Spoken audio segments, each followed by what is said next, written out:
Hello students, मैं Suresh sir. Good morning everybody. चलिए अब स्टार्ट करते हैं नेक्स्ट टॉपिक बिजनेस ऑर्गेनाइजेशन में व्यवसाय का उद्गम। व्यवसाय का उद्गम इंग्लिश में कहते हैं इवोल्यूशन ऑफ बिजनेस। इसका मतलब होता है बेटे व्यवसाय का जन्म, ठीक है, या व्यवसाय की उत्पत्ति। अब इसमें आपको लिखना है बेटे सभी बच्चों को व्यवसाय का उद्गम। व्यवसाय का उद्गम, व्यवसाय का उद्गम या जन्म मानव की इच्छाओं के उद्गम, मानव की इच्छाओं के उद्गम या मानव की इच्छाओं के जन्म से संबंधित है। उद्गम का मतलब होता है बेटे जन्म, ठीक है, से संबंधित है। व्यवसाय का उद्गम या व्यवसाय का जन्म मानव की इच्छाओं के जन्म से संबंधित है। मैं बेटे फिर से रिपीट कर रहा हूँ एक बार। व्यवसाय का जन्म मानव की इच्छाओं के जन्म से संबंधित है। इतिहास इस बात का साक्षी है, इतिहास इस बात का साक्षी है कि आदिकाल का मानव, कि आदिकाल का मानव भी अपनी आवश्यकताओं की संतुष्टि के लिए कुछ ना कुछ कार्य अवश्य करता था, कुछ ना कुछ कार्य अवश्य करता था। इतिहास इस बात का साक्षी है कि आदिकाल का मानव भी अपनी आवश्यकताओं की संतुष्टि के लिए कुछ न कुछ कार्य अवश्य करता था। पूर्णविराम। मनुष्य जब से पृथ्वी पर आया है, मनुष्य जब से पृथ्वी पर आया है, उसने कुछ न कुछ कार्य अवश्य किया है, उसने कुछ न कुछ कार्य अवश्य किया है। पूर्णविराम बेटे। हाँ इतना अवश्य है, हाँ इतना अवश्य है कि समय समय पर, हाँ इतना अवश्य है कि सॉरी बेटे, हाँ इतना अवश्य है कि समय एवं परिस्थितियों के बदलने के साथ साथ, समय एवं परिस्थितियों के बदलने के साथ साथ उसके कार्य करने के ढंग में भी परिवर्तन होता रहा है, उसके कार्य करने के ढंग में भी परिवर्तन होता रहा है। हाँ इतना अवश्य है कि समय एवं परिस्थितियों के बदलने के साथ साथ उसके कार्य करने के ढंग में भी परिवर्तन होता रहा है। उदाहरण के लिए आखेट युग में जानवरों का शिकार ही उसका मुख्य कार्य था। उदाहरण के लिए आखेट युग में जानवरों का शिकार ही उसका मुख्य कार्य था। पूर्णविराम। मांस पाने के लिए वह शिकार करता था और इस एक काम के द्वारा वह अपनी शारीरिक आवश्यकताओं की पूर्ति के लिए भोजन की व्यवस्था करता था। चरागाह के युग में वह अपने जानवरों को लेकर सुंदर चरागाह की खोज में इधर उधर घूमता था। चरागाह के युग में वह अपने जानवरों को लेकर सुंदर चरागाह की खोज में इधर उधर घूमता था। पूर्णम। संक्षेप में यह कहा जा सकता है कि जिस काल में यातायात, संदेश वाहन साधनों, अधिकोषणों आदि का अभाव रहा था, उस समय मनुष्य की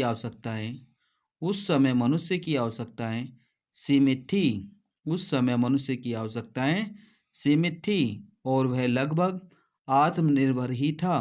पूर्णविराम। वह जो कुछ उत्पादन करता था वही उपभोग करता था, अर्थात उत्पादन तथा उपभोग के केंद्र में दूरी नहीं होती थी। दूरी नहीं होती थी।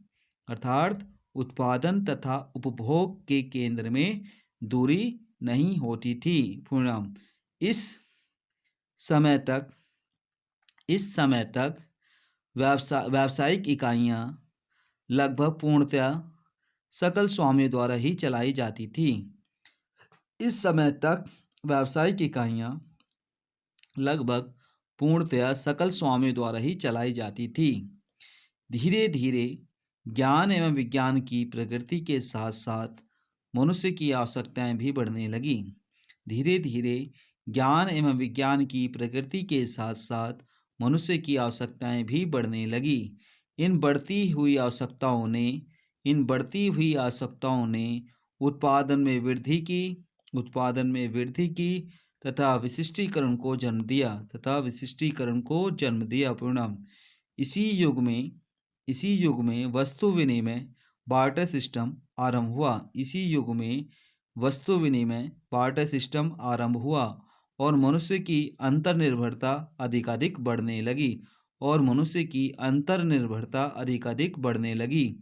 परिणाम मुद्रा के जन्म ने विनिमय के क्षेत्र में भारी उथल पुथल पैदा कर दी। परिणाम संसार में आवश्यकता और विज्ञान ने नवीन औद्योगिक क्रांति को जन्म दिया एवं नए नए प्रयोग किए जाने लगे जिसके कारण उत्पादन के संगठन का कार्य अत्यधिक जटिल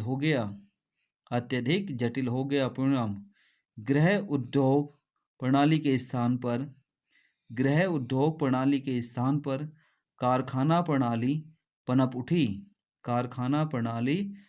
उठी, मशीनों का बोलबाला होने लगा।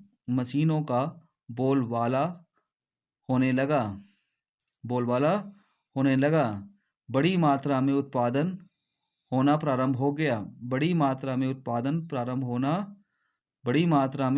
होना प्रारंभ हो गया। व्यापारिक संस्थाओं का स्वरूप भी बदल गया। एकाकी व्यापार के स्थान पर साझेदारी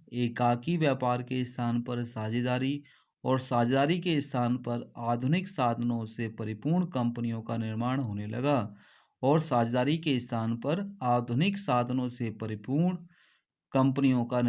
होने लगा।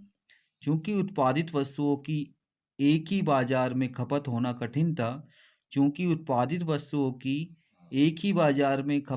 कठिन था, अतः बाजारों का विस्तार किया गया, जिससे व्यवसाय का क्षेत्र राष्ट्रीय बाजार तक ही सीमित न रहकर अंतर्राष्ट्रीय बाजार का रूप धारण करने लगा।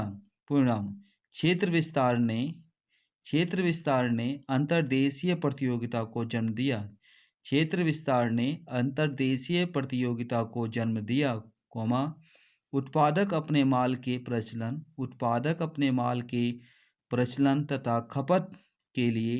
तथा खपत के लिए भारी प्रयत्न करने लगे,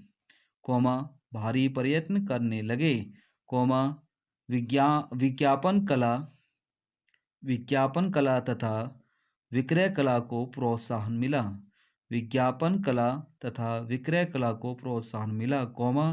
उद्योग धंधों में प्रबंध की वैज्ञानिक प्रणाली अपनाई जाने लगी।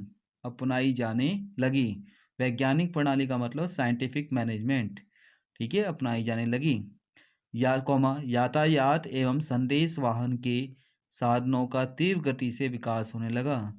यातायात एवं संदेश वाहन के साधनों का तीव्र गति से विकास होने लगा। यातायात एवं संदेश वाहन के साधनों का तीव्र गति से विकास होने लगा, विशाल बैंक एवं बीमा कंपनियों की स्थापना, विशाल बैंक एवं बीमा कंपनियों की स्थापना तथा संयोग के निर्माण आदि ने तो व्यावसायिक संगठन का स्वरूप ही बदल दिया। परिणाम संक्षेप में वे सभी कार्य किए जाने लगे जिनसे उत्पादकों तथा व्यापारियों को भारी योग मिला। योग मीन्स लाभ मिला। ठीक है, अब बेटे ये टॉपिक खत्म। अब अगले वीडियो में हम स्टडी करेंगे व्यवसाय के उद्गम की क्रमागत अवस्थाएं। ठीक है, अगर आपको मेरी वीडियो अच्छी लग रही है तो प्लीज़ लाइक करो, सब्सक्राइब करो और बेल आइकन को प्रेस करो।